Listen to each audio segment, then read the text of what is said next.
आपल्या सगळ्यांचे मी आभार मानतो. आपण माझ्या या टीसीच्या आमंत्रणाला आपण इथे आलात. काही दिवसांपूर्वी मी एक ट्विट केलं होतं. संदर्भ होता सिंधुदुर्ग जिल्ह्यामध्ये जे आपले पोलीस अधीक्षक आहेत श्री मोहन दहीकर यांचा जो कारभार चालू आहे आणि जिल्ह्याचं त्यामुळे जे काही नुकसान होत आहे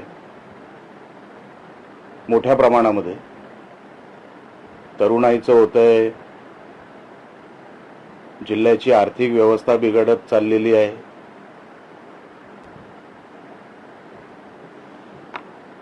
आणि या सगळ्या विषयांना अनधिकृत असेल, अनैतिक धंदे असतील, या सगळ्यांना मोहन दहीकर यांचा पाठिंबा कसा आहे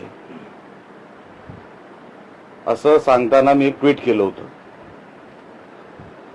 सन्माननीय श्री मोहन दहीकर हे आपल्या जिल्ह्यामध्ये 22 मे 2025 रोजी त्यांनी पदभार स्वीकारला. तो पदभार स्वीकारल्यानंतर आतापर्यंत आपण जो त्यांचा कार्यकाल बघतो, पहिलं गुन्ह्यांपासून सुरुवात करू.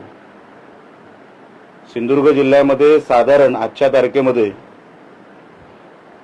1100 ते 1200 गुन्हे हे रजिस्टर्ड आहेत. हे सांगायच्या अगोदर तुम्हाला असंही सांगितलं पाहिजे की मागच्या 2-3 दिवसापासून मी पोलीस डिपार्टमेंटकडून काही माहिती मागून घ्यायचा प्रयत्न केला, तर अचानक ते अधिकारी जे माहिती देणारे होते ते गायब झाले, सुट्टीवर गेले, त्यांची उत्तरं बदलली आणि ते काही सरळ उत्तर देऊ शकले नाहीत. मला त्यांच्यावरचं दडपण लक्षात आलं म्हणून मी त्यानंतर त्यांना डिस्टर्ब केलं नाही. तर 1100 ते 1150 हे साधारण गुन्हे रजिस्टर्ड दिसत आहेत. ह्याचं जर कन्व्हिक्शन रेट तुम्ही बघितलं, जे कन्व्हर्जन होतं क्राइम टू शिक्षा, क्राइम टू पनिशमेंट, आपल्या जिल्ह्यामध्ये मागच्या वर्ष दीड वर्षामध्ये हा जो रेट आहे हा लेस देन 20% आहे, 20% खाली आहे. म्हणजे यांचा अर्थ काय होतो, केस रजिस्टर होते, कोर्टामध्ये दाखल होते, FIR दाखल होतो, ऍडजस्टमेंट होते आणि ज्याच्यावर केस होते तो बाइज्जत बरी होतो. ह्याला म्हणतात कन्व्हिक्शन रेट आणि त्याच्यावरचं कन्व्हर्जन. म्हणजे ज्या जिल्ह्यामध्ये कन्व्हर्जन हे 20% कमी आहे, गुन्हे रजिस्टर्ड आहेत, अनेक अजून प्रलंबित आहेत, त्याचा अजूनपर्यंत कुठे काही शोध नाही, त्याचा अजूनपर्यंत काय चाललंय आम्हाला माहित नाही. कोर्टामध्ये जेव्हा हे सगळे गुन्हे जातात ते कन्व्हर्टच होत नाही. काही किरकोळ लोकांना शिक्षा होते, जे ऍडजस्टमेंट करत नाहीत त्यांना शिक्षा होते. असे हे 20% खाली आपल्या जिल्ह्यामध्ये. आणि माझ्याकडे प्रत्येक तालुक्याची आकडेवारी आहे, पण ती आकडेवारी सांगून तुमचा मी वेळ घेणार नाही. तुम्हाला कधी ती आकडेवारी जी माझ्या हाती लागली आहे ती तुम्हाला हवी असेल, मी तुम्हाला तो सेपरेट पेपर आहे पत्रकार परिषदेनंतर तुमच्या समोर ठेवतो. म्हणजे प्रत्येक तालुक्याचे तुम्हाला किती गुन्हे झालेत त्याच्यावरती आता ते त्यांचं काय होतंय ही सगळी आकडेवारी तुम्हाला मी देतो. हा झाला कन्व्हर्जन म्हणजे क्राइम टू पनिशमेंट. ह्याचा रेट आपल्या जिल्ह्यामध्ये लेस देन 20% आहे, तुम्हाला मी सांगितलं. त्यावरूनच पोलीस डिपार्टमेंट, माझा खरं तर पोलीस डिपार्टमेंटवरती काही आक्षेप नाही. जेव्हा पोलीस डिपार्टमेंटचा बॉस तो ठरवतो की डिपार्टमेंट कसं चालवायचं, जर वरचा प्रमुखच पोलीस एक फार मोठं ही रॅकेट आपल्या जिल्ह्यामध्ये आज सगळीकडे आपल्याला दिसते आणि हे प्रत्येकाला माहिती आहे, गावागावात आहे. आता मी ही जी बनावट दारू बॉर्डरवरून क्रॉस होते, गोवा बॉर्डरवरून आपल्या राज्यात येते. तुम्हाला मी तारखा सांगतो. ह्या ज्या गाड्या पकडल्या गेल्या, या कुठल्या तारखेला पकडल्या गेल्या आणि कुठे पकडल्या गेल्या, गोवा राज्यातून आलेल्या. 30 जुलै 2025 अणसुरा येथे दारू जप्त, तालुका राजापूर. 16 जुलै 2025 दारू पकडली गेली, तालुका राजापूर. 3 सप्टेंबर 2025 पन्हाळे सौंदळ येथे पकडली गेली. 2,11,00,000ची दारू पकडली गेली, तालुका राजापूर. 28 डिसेंबर 2025 दारू पकडली गेली, तालुका राजापूर. 5 डिसेंबर पकडली गेली, तालुका राजापूर. 10 मे 2025 बनावट दारू पकडली गेली, तालुका राजापूर. 25 मे 2026 दारू पकडली गेली, तालुका राजापूर. 26 मे 2026 13 लाखांची दारू पकडली गेली, तालुका राजापूर. दहीकर आले 22 मे 2025. मी तुम्हाला जुलैपासूनच्या तारखा सांगितल्या. ह्याच्यामध्ये एक तरी कारवाई सिंधुदुर्गामध्ये झाली का? मग ती का झाली नाही? रत्नागिरीच्या एनसीबीने किंवा तिकडच्या पोलीस डिपार्टमेंटने सातत्याने वर्ष दीड वर्षामध्ये इकडून आलेली गाडी तिकडे पकडली, इकडे का नाही पकडली?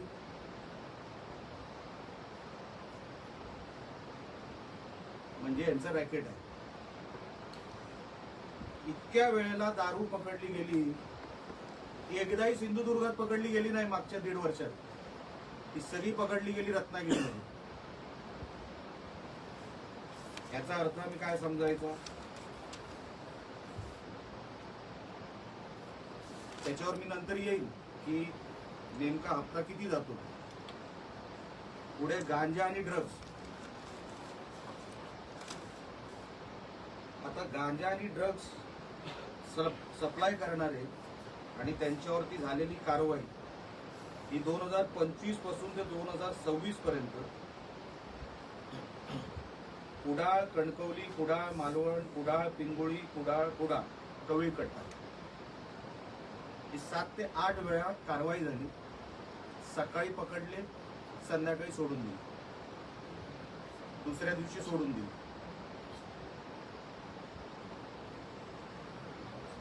काही ठराविक किरकोळ, काय बोलायचं आहे का? काही ठराविक किरकोळ हे आरोपी किंवा हे जे कोण आपण छपरी म्हणू किंवा टपोरी म्हणू, ह्यांना पकडण्याच्या पलीकडे जो मेन सूत्रधार यांचा पकडायचा होता तो कधी पोलिसांच्या हातीच लागला नाही.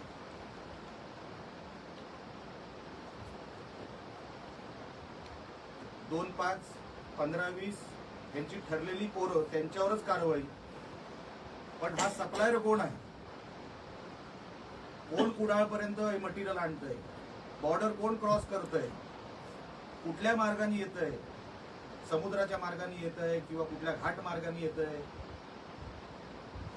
ह्याचा शोध 1.5 वर्षामध्ये झालेला नाही. इन्व्हेस्टिगेशन की चला हा पकडला गेला, पण तुला दिला कोणी? तो मेन सप्लायर कोण? त्या सप्लायरचं नाव अजूनपर्यंत पोलीस रेकॉर्डमध्ये नाही. पोलिसांनी रेकॉर्ड बनवायचा प्रयत्न देखील केलेला नाही. मी शोधतोय की असा कोणतरी एक सूत्रधार पोलिसांना भेटला आहे का की साहेब हा पकडला तर आपलं हे रॅकेट बंद होतं.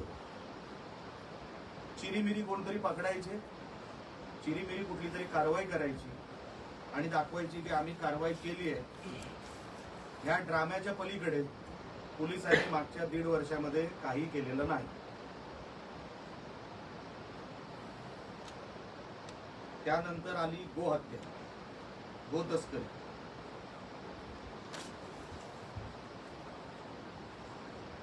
बीफ आपल्या जिल्ह्यामध्ये कुठे कुठे मिळतं, सावंतवाडी पासून ते जग जाहीर आहे. कुडाळमध्ये एक कसाई आहे, त्यांनी तर आता ती काय कटरच आणलेली आहे. मखदूम पीआय जेव्हा होते, मी त्यांना स्वतः फोन करून सांगितलं होतं की अशा कत्तलखान्यांवर, अशा व्यक्तींवर तुम्ही मोका का लावत नाही. अजूनपर्यंत जिल्ह्यामध्ये गो तस्करीवर मोका लागलेला नाही. मी सरकारचं अभिनंदन करतो की आता मोका हा अधिकृत केलेला आहे गो तस्करीमध्ये. अजूनही कुडाळमध्ये, सावंतवाडीमध्ये बीफ विकलं जातं. मस्जिदीच्या बाहेरचे स्पीकर मोठ्या प्रमाणामध्ये फुल व्हॉल्यूम मध्ये वाजवले जातात. एसपीना आम्ही तक्रार करून सुद्धा एसपी त्याच्यावरती काही कारवाई करायला तयार नाही. आमच्या काही संघ परिवाराची लोक रेकॉर्डिंग मला पाठवतात रोजची, ती जी बांग ते लोकांची जेव्हा सुरू होते, पाहिजे तर तुम्हाला मी रोजची ते जे स्पीकर मध्ये जी व्हॉल्यूम असते ते तुम्हाला मी ऑडिओ क्लिप पाठवू शकतो. रोजची तक्रारी करून सुद्धा आमच्या हिंदूंना त्रास होतोय, तक्रार होते, तरी पोलीस दुर्लक्ष करतात. बीफ ट्रेड होतो आपल्या जिल्ह्यामध्ये, पोलीस दुर्लक्ष करतात. एकही कारवाई, तुम्ही सगळे प्रोफेशनल आहात, गो मातेची गाडी ही पोलिसांनी पकडलेली एक तरी घटना मला तुम्ही मला सांगायची की ही कारवाई पोलिसांनी, गो रक्षकांनी पकडलेली गाडी नाही म्हणत आहे आणि नंतर ती पोलिसांच्या ताब्यात दिलेली गाडी म्हणत नाही. ही गाडी पोलिसांनी पकडली, ह्याच्यात तस्करी होत होती आणि ती पोलिसांनी पकडली आणि त्याच्यावर कारवाई केली. अशी एक गाडी आणि एक गाडीचा नंबर मला पत्रकार आमच्या सगळ्या कुठल्याही आमच्या महोदयांनी दिलेला आणि मला माझा मुद्दा खोडून काढलेला मला चालेल. पण एक कारवाई, एक गाडी ही पोलिसांनी पकडली आणि त्याच्यावरती ही कारवाई झाली, अशी एक गाडी गो तस्करीच्या विषयामध्ये आपण कोणी मला सांगावी, माझ्या शोधण्यात कुठे मला सापडलेली नाही. दहीकर यांचा कारभार हा फक्त ग्राउंडवर व्हिजिलन्स ठेवणं, पोलिसिंग करणं, पेट्रोलिंग करणं ह्या पुरता मर्यादित नसावा. कारण का मी कधी पोलिसांचा युनिफॉर्म घातला नाही, मला त्यांची प्रोसिजर डीपमध्ये माहीत नाही. पण जिल्ह्यात जेवढी पदं आहेत पोलिसांची, माझ्या रेकॉर्ड प्रमाणे 1163 पदं आहेत. 1.5 वर्षामध्ये ती पदं भरण्याचा तर प्रयत्न झाला नाही. काही लोकांनी म्हणजे काही अधिकाऱ्यांनी, पोलीस अधिकाऱ्यांनी इकडून बदली घेऊन दुसऱ्या जिल्ह्यात गेली. आता पदं आपल्याकडे जवळपास 482 आहेत. म्हणजे वर्कफोर्स हा 50% पेक्षा कमी आहे पोलीस डिपार्टमेंटचा आपल्या जिल्ह्यामध्ये. ही जबाबदारी कोणाची आहे? एसपींची नाही आहे. दोडा मार्गामध्ये रबर प्लांटेशनच्या नावाखाली परप्रांतीय लोक येऊन तिथे गांजा उगवत आहेत. स्थानिक जाऊ शकत नाही भीतीपोटी, कोणी जाऊ शकत नाही भीतीपोटी. तो एरिया असा वेगळा पाकिस्तान केल्यासारखाच झालेला आहे. आजपर्यंत एसपी साहेबांना असं का सुचलं नाही की मी तिकडे दोडा मार्गात जाऊन, जो आमचा सिंधुदुर्गाचा भाग आहे, जिथे रबर प्लांटेशनच्या नावाखाली गांजा उगवला जातोय, गांजा आणि हेक्टर किती, 1800 पेक्षा जास्त हेक्टरवर रबर प्लांटेशनच्या नावाखाली गांजा बनवला जातो. आता तिथे वेगवेगळे ड्रग्ज बनवले जातील, माहित नाही, कारण का तिथपर्यंत कोण गेलंच नाही. सगळ्यांना बाहेरून संशय आहे हे काम कोणाचं आहे? पोलिसांचं आहे. आतमध्ये तुम्हाला रेड मारायची होती ते इतक्या वर्षापासून, 1.5 वर्षापासून कशासाठी थांबलेलं होतं? नुसते 2-5 लोक रस्त्यावरचे पकडून गरिबांना, हे सगळे छपरी पोरं पकडून काही होणार नाही. इथे 1800 हेक्टरवर रबर प्लांटेशनच्या नावाखाली ड्रग्ज उगवले जात आहेत, बनवले जात आहेत. दहीकरांचं लक्ष नाही. दहीकरांना लक्ष द्यायचं नाही.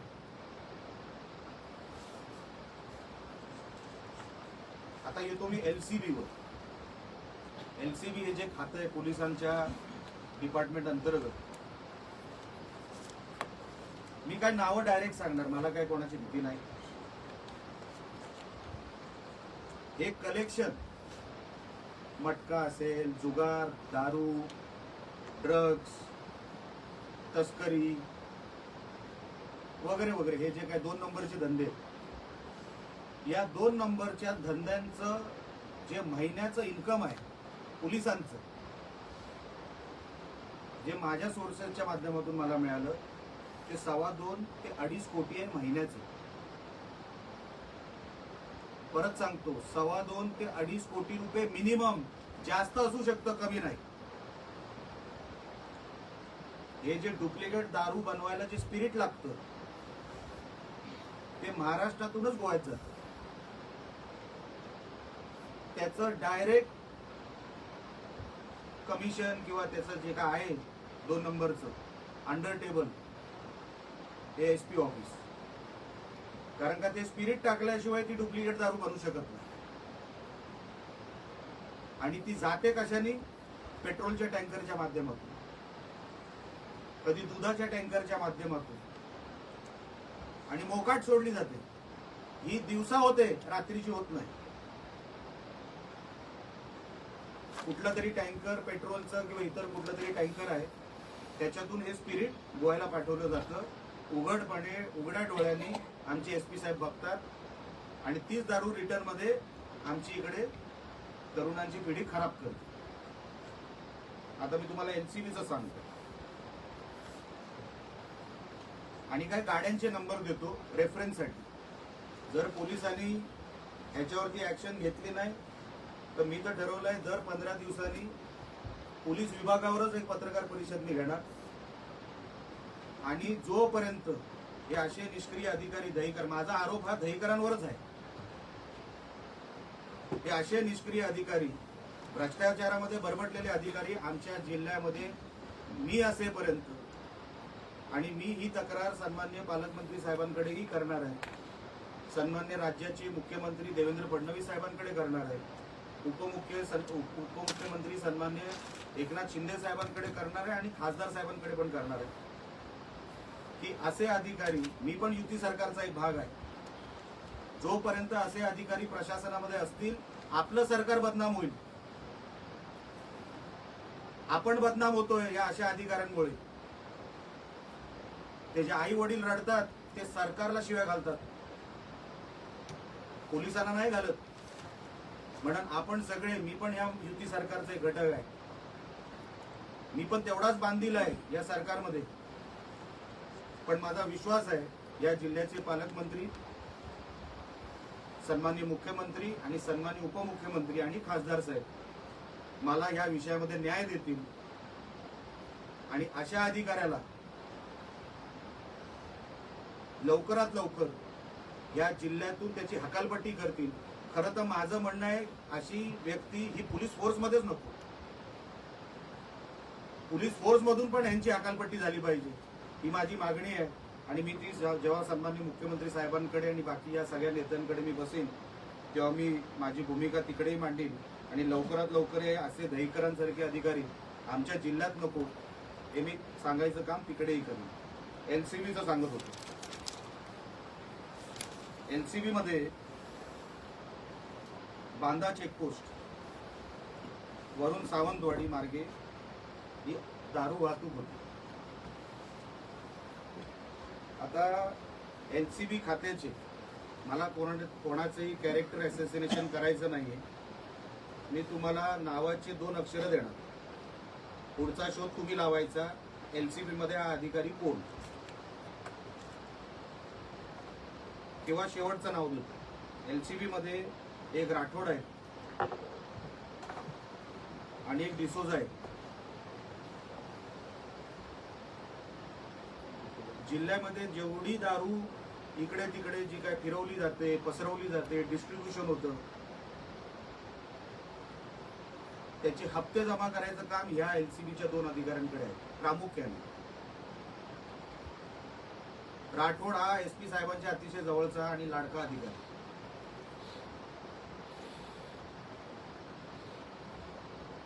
आता DYSP ऑफिस दोन वेगळे सेपरेट केलेले आहेत, सावंतवाडी डिव्हिजन आणि कणकवली डिव्हिजन. सावंतवाडी डिव्हिजन मध्ये फोंडकर नावाच्या एका अधिकाऱ्याकडे जबाबदारी आहे जुगार, मटका, दारू वाहतूक याचं कलेक्शन करणार. DYSP ऑफिस कणकवली, कारण का दोन वेगळे डिव्हिजन केलेत. साळवी नावाचे अधिकारी आहेत जे जुगार, मटका, वाळू, दारू वाहतूक, वाळू वगैरे सगळे जे काही कलेक्शन करण्याची जी काही जबाबदारी आहे या दोन डिव्हिजन मध्ये ती वाटली गेलेली आहे. मग एक जामदार नावाचे अधिकारी आहेत ज्यांना मालवण आणि तो पट्टा दिलेला आहे. चव्हाण नावाचे आहेत ज्यांना मालवण आणि कुडाळचा एक पट्टा दिलेला आहे. आता गाड्यांचे नंबर हे तुम्हाला चेकपोस्ट सावंतवाडीची जी काही सातारण्याच्या जवळची जी चेकपोस्ट आहे तिथे एक गाडी सातत्याने MH07 4242. अच्छा, ही एक गाडी नाहीये, हा नंबर एक आहे, गाड्या 3 आहेत. सेम कलर, क्रेटा मॉडेल, काळ्या काचा. एका नंबरच्या 3 गाड्या. आता कदाचित ते गायब करतील, पण मागच्या कुठल्याही CCTV फुटेजमध्ये जर तुम्ही जाऊन बघाल तर तुम्हाला ही एक गाडी अनेक वेळेला दारूची वाहतूक आणि बाकी सगळी ह्या गाडीच्या माध्यमातून होत असते. तशीच एक गाडी आहे MH07 AG 3190 आणि MH07 मधला तो हे नाहीये अल्फाबेट 5901. हे आतापर्यंत निलेश राणेला जर माहिती पडलं म्हणजे आपण विचार करू शकता आपल्याला ह्याच्याबद्दल किती माहिती असेल. कदाचित माझ्यापेक्षा जास्तच माहिती आपल्याला असेल. हे सगळं करण्याचं कारण एवढंच, कारण का मागच्या काही दिवसांपासून पोलीस दहीकरांच्या मार्गदर्शनाखाली जसं वागतायत. हा जो डिसोजा नावाचा अधिकारी आहे हा आमच्या आवळे गावात गेला आणि सांगितलं एका छपरी गँग पकडली तिकडची आणि सांगितलं तू दारूचा व्यवसाय सुरू कर, मी तुला सपोर्ट करतो. आता ती सगळी टपोरी मुलं होती. हे आता हल्लीच सांगतो तुम्हाला, मागच्या महिन्याचं. आता पोलीसच आपल्या बरोबर आणि पोलीसच आपल्याला सांगतोय की चल तू दारूचा धंदा सुरू कर, मी तुझ्या बरोबर आहे असं सांगितल्यानंतर त्या पोरांनी सुरू केलं आणि हप्ता द्यायचा कुठेतरी त्याचा राहून गेला किंवा काहीतरी कमी जास्त झालं, त्याला ह्या डिसोजानेच अटक करून त्याच्यावरती कारवाई केली आणि त्याला अटक केली. जिल्ह्यामध्ये 2.5 ते 3 कोटी रुपये हा महिन्याचा हप्ता जातो 2 नंबरचा.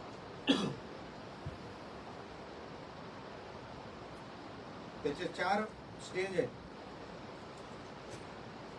बीट अंमलदार, police station, LCB office, SP office.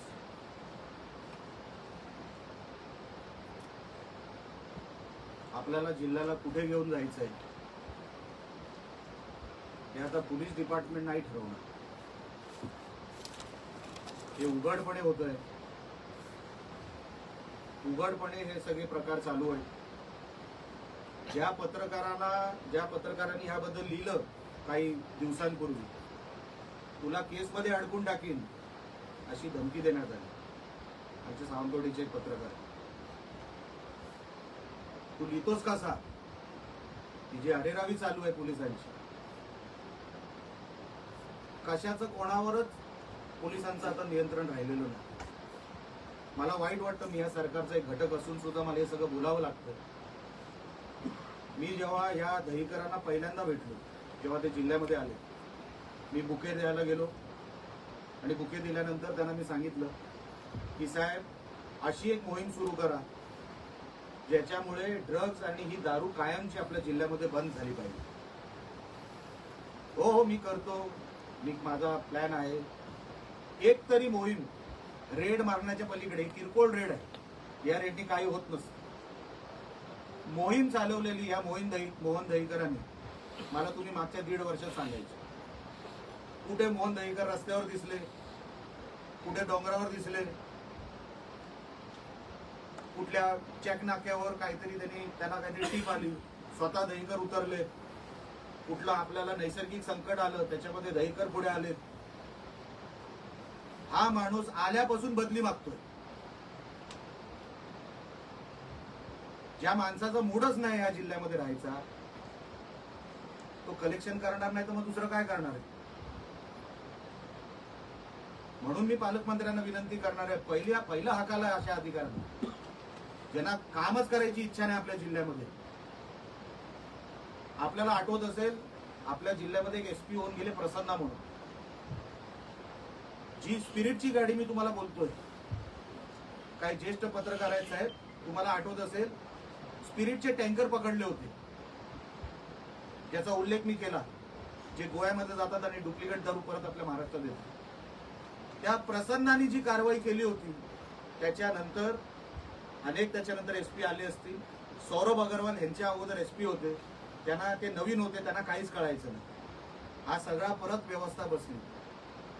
कारण का सौरभ अग्रवाल कशावर, ते काय घेत नव्हते, हप्त्यामुळे पुढे त्यांचा हात नव्हता, ते तसे साफ होते, त्यांचे हात साफ होते.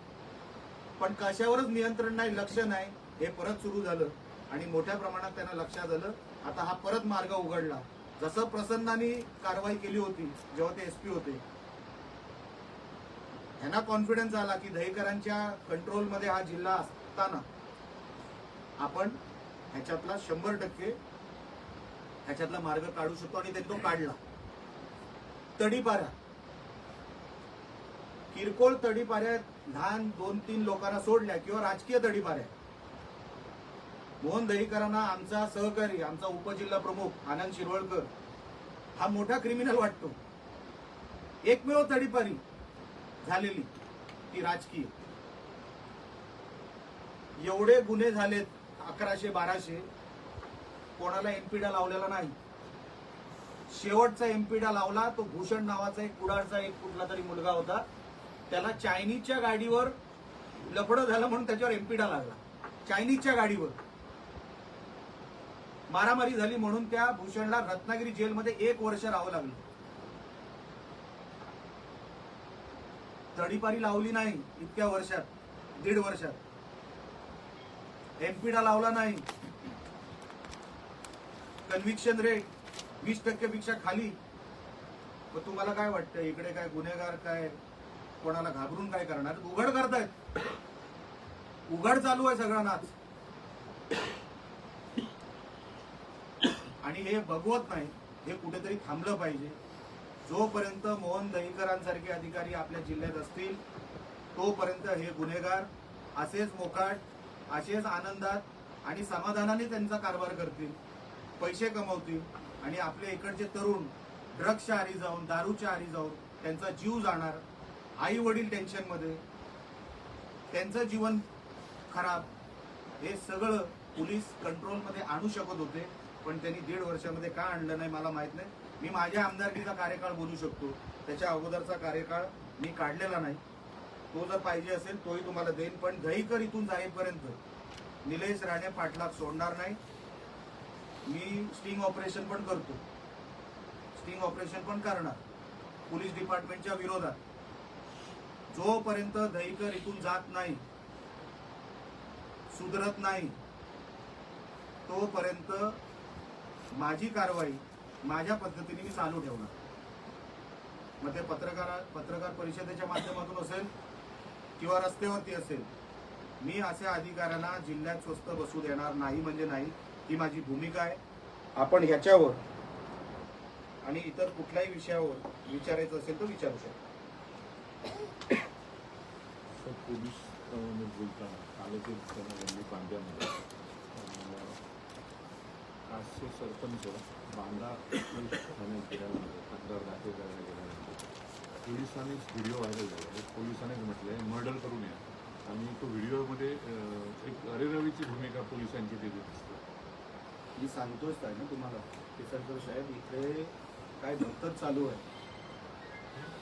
जो बॉस असतो ना त्यांनी पोलीस डिपार्टमेंट कसा चालवायचा हा त्यांच्या अधिकारातला विषय असतो. खालचे अधिकारी असंच वागणार आहेत.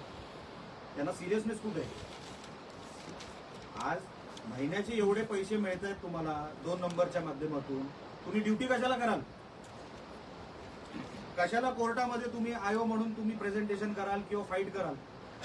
तुम्हाला सेटलमेंटचे पैसे मिळत आहेत, तुम्हाला ड्रग्ज दारूचे पैसे मिळत आहेत. या अधिकाऱ्यांना सवय लागली आहे. प्रसन्नासारखे जे कोण SP साहेब होते तेव्हा आम्ही त्यांचं काम बघितलंय. काय रुबाब, काय रोखोक वागायची हो. नाही म्हणजे नाही. आज किती कंट्रोलमध्ये आणलं होतं त्या काळामध्ये हे सगळं. हा माणूस इथे बसून बदली मागतो, मला दुसरीकडे पाठवा. मग जा, उघड सांगून जा. हे जोपर्यंत जात नाही साहेब, पोलीस डिपार्टमेंटमध्ये बदल होणार नाही. कारण का ह्यांना इथे मन लागत नाही, ह्यांचा जीव इथे लागत नाही. इथून गेलेलेच बरेच. हे जातील, नवीन कोणतरी चांगले येतील तर या जिल्ह्याचं भलं होईल. पोलीस डिपार्टमेंटचं, जिल्ह्याचं म्हणण्यापेक्षा पोलीस डिपार्टमेंटचं. बदल झाला नाही तर रस्त्यावर उतरणार कसं? मी बोललोच, मी सगळं काय, मी टोकाला जातो आणि मी टोकाला जाणारा माणूस आहे. मी काय अधूनमधून त्याच्या ठिकाणी जाऊन स्वतः रेड मारतात. हेच SPचं अपयश आहे. पालकमंत्री साहेबांना काय करायचं आहे? जिल्हा साफ सुधरा पाहिजे, जिल्हा मटकामुक्त पाहिजे, दारूमुक्त पाहिजे, ड्रग्ज मुक्त पाहिजे. ते कोणाला सांगणार? पोलिसांना.